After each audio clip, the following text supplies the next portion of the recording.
இன்னைக்கு 3 August 2022 time 9:18 ஆகுது. Second candle முடிஞ்சு தேர்ட் கேண்டில் முடிஞ்சு ஃபோர்த் கேண்டில் போயிட்டு இருக்கு. செகண்ட் கேண்டிலுடைய ரேஞ்ச் வந்து பெரிய ரேஞ்சா இருக்கு. ஸோ எந்த சைடு போகுதுன்னு தெரியல. மார்க்கெட் இன்னைக்கு கொஞ்சம் சாப்பியா இருக்கும்னு நினைக்கிறேன்.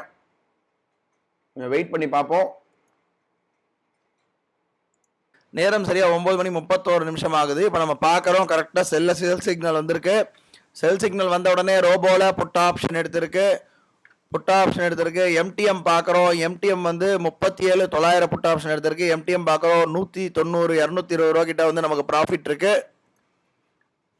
செல் சிக்னல் எடுத்திருக்கு. இன்னைக்கு ரேஞ்ச் ரொம்ப பெருசாக இருக்கு. செகண்ட் கேனுடைய ஹை அண்ட் லோ. எனவே எம்டிஎம் வந்து நமக்கு 350 ரூபா கிட்ட இருக்கு. கொஞ்சம் வெயிட் பண்ணி பார்ப்போம்.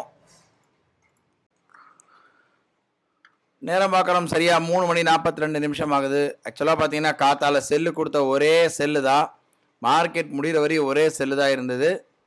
ஆக்சுவலாக பார்த்தீங்கன்னா நம்ம வந்து சரியாக வந்து 3:02 கட் பண்ணிட்டோம் ஆட்டோமேட்டிக்காக. ஆக்சுவலாக நமக்கு 3 மணிக்கு மேலே ஆட்டோமேட்டிக்காக கட் ஆகிற மாதிரி செட் பண்ணி வச்சுட்டு போயிருந்தோம்.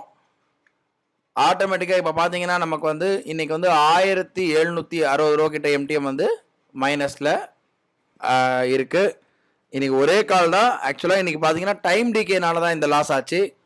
ஏன்னா மற்றபடி லாஸ் வர்றதுக்கு இன்றைக்கி வாய்ப்பு இல்லை. ஏன்னா ஆல்மோஸ்ட் நம்ம கட் பண்ணும்போது மார்க்கெட் எங்கே எடுத்ததோ அங்கே தான் இருந்தது.